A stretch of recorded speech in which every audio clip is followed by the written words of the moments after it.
Kathy Davison, and this is the launch of our new series on positive mindset.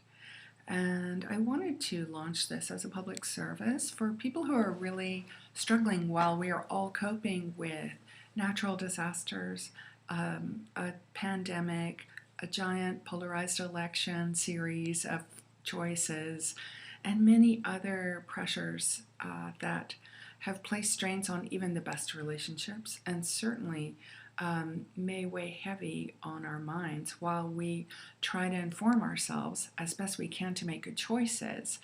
So this is a little series of 6 videos about cultivating a really resilient mind through all the straights and narrows and swamps of life.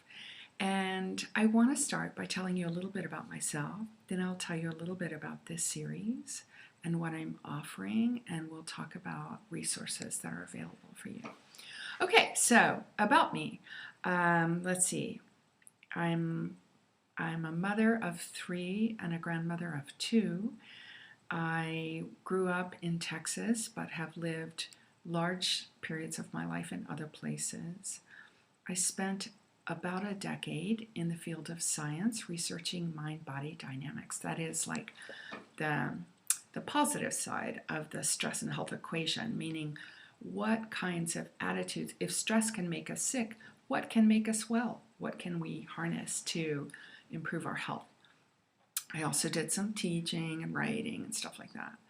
Another aspect of myself is that I am a mystic, and that really speaks to a contemplative life that's really specifically focused on cultivating an intimate relationship with the divine.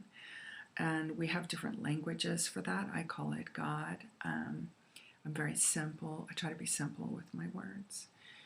But that has been a deep time commitment and also a source of deep joy and resilience. So I offer this as an important focalizing strength to resource us while we're moving through these challenges.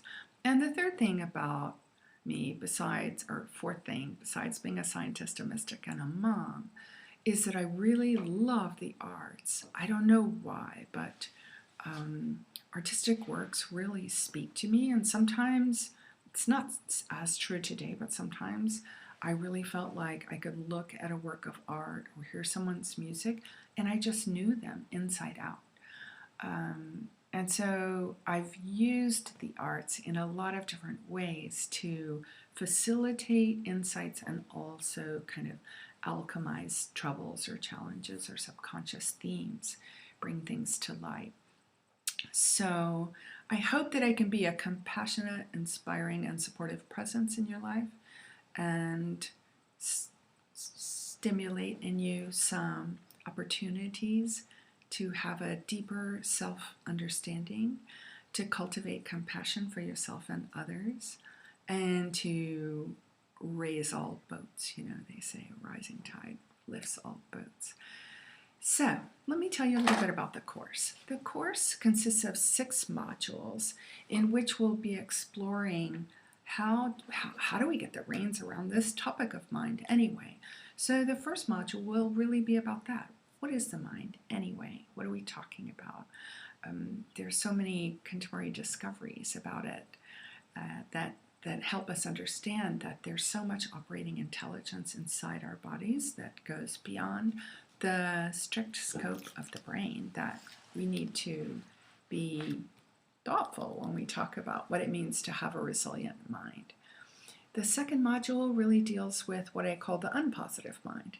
I mean, if you're attracted to anything that's called a positive mind, you may actually be struggling with other thoughts, other opinions, other attitudes. And so we're really gonna delve into that. I know in the 12-step world, they have this great phrase, stinking thinking. And that's a beautiful way to address the ways in which we turn on ourselves. When we have aversive events in our life, we may take it on as like something that's wrong with us rather than just something that happened. So we're going to really unpack that a bit in the second module.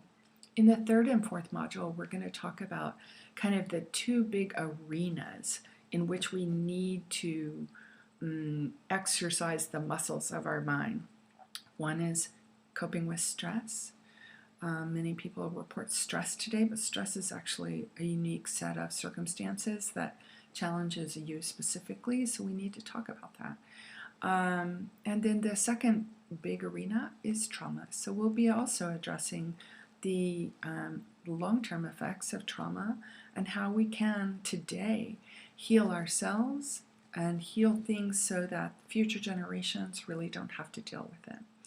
And I think that's such a beautiful thing. We can heal the past and we can heal the future and create a brighter opportunity pathway for the people who come after us. And I think that's a wonderful legacy. Finally, we're going to be talking about the mind as an expression of soul or your spiritual dimension and your heart connection.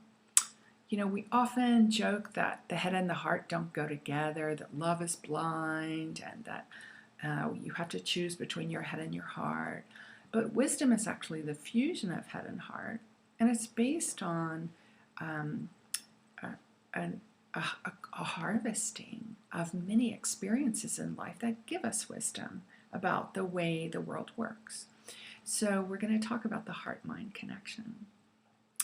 And then we'll talk a little bit about the power of imagination.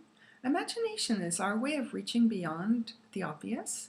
Like, oh, it looks bad, but can we imagine a time or a place where these factors would be healed or this situation would have cleared? So the imagination can be an amazing resource of the mind. It can also be a danger. So our last module will be about steering around the dangerous mind.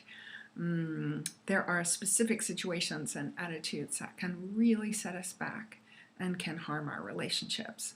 So we're going to be addressing steering around mind dangers. The way this course is structured is that I'm going to offer you like a unit of exposition, you know, sort of like sharing a little bit of teaching from my old days as a prof. And then we'll do an exercise. You'll be assigned an exercise. And then in some of the modules, I'll also assign a meditation, because meditation is one of the absolute medicines. It's a mind medicine, and we need to take it. But often we resist it because it feels like we're doing nothing. And we Westerners are very, very stubborn about our ideas about the balance between being and doing. So I just wanted to offer those up for you. The course will also feature a few links to resources, recommended reading, videos you can watch, or hotlines you can contact if distress is really a factor for you right now today. I'm not a therapist, so I want you to understand that these are just offers from one who has walked long on the path and seen many facets of life. So I hope that these will serve you, and let's move on to our next module. Thanks a lot and good luck.